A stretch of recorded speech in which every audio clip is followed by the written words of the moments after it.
Welcome to Pine Tree State Restoration. And look what we got running. Yes, indeed. The steam engine.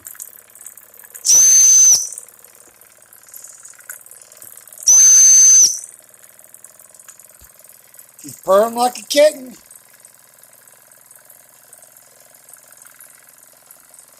She's a runner. We're going to talk about this steam engine coming up in a few minutes and how I fixed it. But I wanted to show you how she's a running. She's a running good. All right, we're back. So, here's what I did.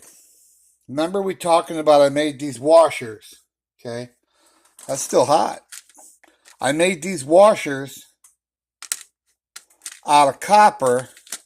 I used copper washers on the sight glass blocks and all these parts up here. Now, there's two ways you can make those washers. Don't try to drill them, because if you use a drill bit, it'll catch. What you want to use is a unibit like this. Now, this is a big one. I don't know where I put my small one. I have a nasty habit of putting things in weird places you can't find them. But I got a smaller one around here. The unibit won't catch because the way it's designed. So you can put these in a pin vise or a pair of vice grips sideways, and you can drill those out until you get them close, and then you can take a round file and fit them. Because if you try to use anything besides copper, they'll leak. I also resealed that tube with some liquid high temperature JB Weld. After I got these on, it's real thin when it's mixed, and I poured it in each side, upside down, let it set up.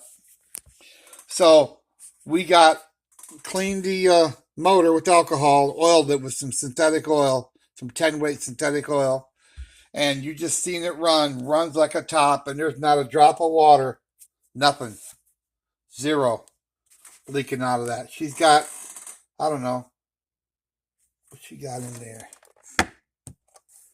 about a little over a quarter of a tank in there of water. So the whistle works good. Remember, you have to put steam oil on the whistle and steam oil on this. Now, I didn't get any steam oil, so I used good old super lube, because the steam oil hasn't come in yet. You're going to want to steam oil this, the piston, and this valve right here. Okay, you want to do that too. And basically, that's about it. When you're done using this, you take off the pressure relief valve that unscrews. Made a washer for that too. And you dump all the water out. After you dump the water out, you leave the pressure relief valve open and plug it in for, 2 or 3 minutes, tops. And let that couple minutes, let that get hot. Not real hot, just hot. That'll evaporate all the water that's inside so you don't get any corrosion. All right.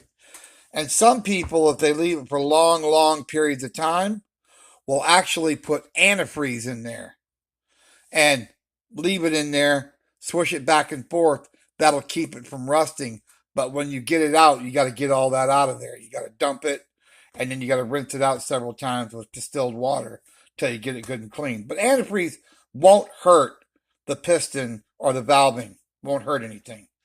You just can't run it with it in there, but you won't hurt anything if it gets on it. So you got to make sure you oil the whistle, oil the throttle, and right here is your reverser. Okay, so you got forward and reverse, and this is your exhaust, and you will have, at first when you start these, you will have water coming out of your exhaust because it builds up, and then eventually it will just be steam. All steam engines got to have an exhaust, just like a car, right? So that exhaust comes out of there. What a lot of guys will do is they'll put a little metal pan under there, or like what I did, is I just fold up a rag and I just set it right there and let the steam drip on that, because nothing else leaks. The valve, you will get a drip once in a blue moon, that's normal. You can't stop at 100%. Everything else on top doesn't leak, and it won't leak. Um, if you get too much pressure, you open this up a little bit. That's your whistle. Open it up a little bit so it don't whistle, but just enough to relieve the pressure. And this is your throttle. Okay, you can open that up or slow it down. So you work the two, this one and this one. If you open this up all the way, it's going to whistle, but you could crack it a little bit to let pressure off. So that's the JENSEN Model 25 steam engine, and she don't leak a drop anymore. She's no longer a puker, and she runs like a top. So if you got any questions on steam engines, or you got any, also one thing I noticed on this is there's a lot of end play on this flywheel because the pulley was way out here and it was going back and forth like this. You don't want that. You want it to have just a tiny bit of end play, like 5 thousandths, 10 thousandths end play. No more than that, because it'll start to go back and forth really fast, and that's hard on all these bearings and joints. So thanks again for watching Pine Tree State restorations of JENSEN Model 25 that no longer leaks and runs like a top. If you got any questions about how to make these washers or how to work on these or anything, don't hesitate to ask. We'll see you soon.